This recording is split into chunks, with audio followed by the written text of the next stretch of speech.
In this video, you are going to learn more about Calgary and its poker scene. We are going to do the breakdown of this 2 weeks trip.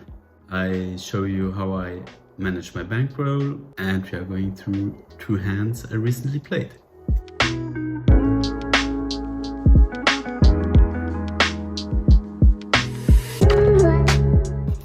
Welcome everybody to my second vlog from Zero to Hero, the journal of a traveling poker player.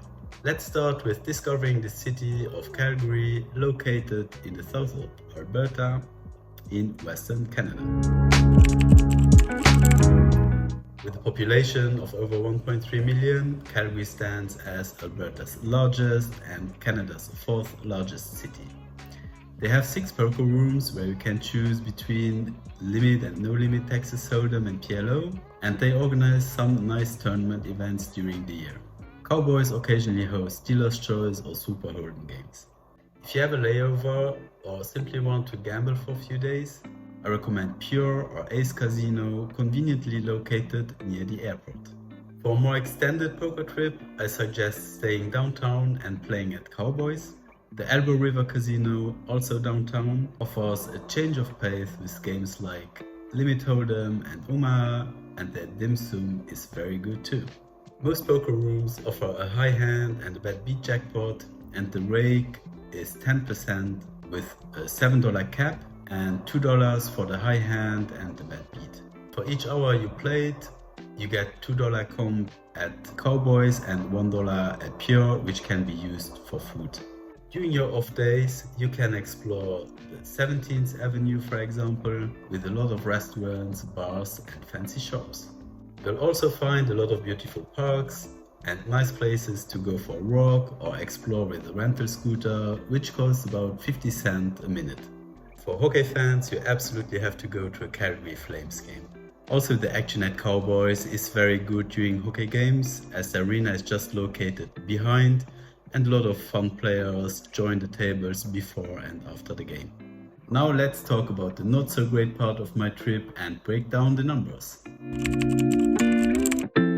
We ended up losing about 1.2k in 10 sessions and about 50 hours. I kept the sessions short this time due to not being in my A game and dealing with some emotional fluctuations. Additionally, we spent 1.2k on Airbnb and another 1k on random expenses like food, Uber, scooter rentals and a camera stabilizer to improve the quality of these videos. In total, we spent around 3.5k Canadian, which is roughly 2.5k in euro. The flights from Martinique to Calgary and Luxembourg cost me 720 euro. In this part, I quickly show you how I keep track of my bankroll. I use a simple Excel sheet which I keep updated every session. You see the location, tournament buy-in and cash out, and same for cash game. We have other costs like cigarettes, books or whatever. And then food, transport and rental expenses. The staking column is when I sell tourney action, and a currency column to change everything into euro.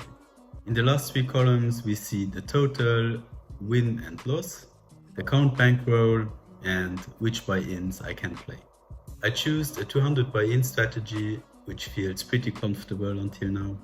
At this point I can play 500 euro tourneys, which I average, which means that when I play a couple of smaller buy-ins, I can add a bigger one from time to time. And I could also play 2-5 cash game when I buy in for 100 big blinds, but I feel more comfortable on lower stakes right now. For the last part of this video, I want to go through 2 hands I played at Cowboys this week. Let's start with this hand. I have Ace King offsuit in the small blind. We have a limp in early position and from the cutoff. The button opens to 20 and I 3-bet to 65. Button calls. We are going down to a King 8-8 rainbow flop. I decide to check with check call intention. He checks behind. On the turn we have a 9 of clubs and I decide to bet 90. He calls. On the river we have a jack of diamonds and I check like a pussy and miss the value bet. And I think this is a big mistake because I'm already committed and have to call nearly every bet of my opponent. The second hand, we have pocket sixes in the small blind, a limp from middle position, and we decide to flat pocket sixes because we know that MP limp calls his entire range and we don't really want to play out of position against him.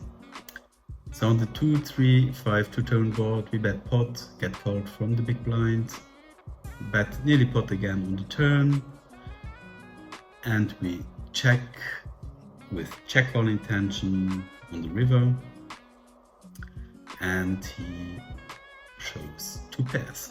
Got lucky on the river. But I think this hand was played okay.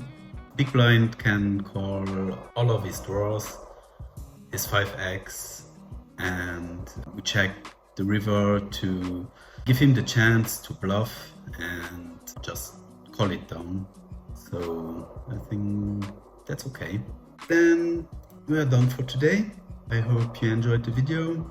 This week we are going to Jeff's poker room, the famous poker room in Luxembourg, and handle him out the signed Doyle Bronson autograph, which I got at Horseshoe, one of his last autographs probably he did.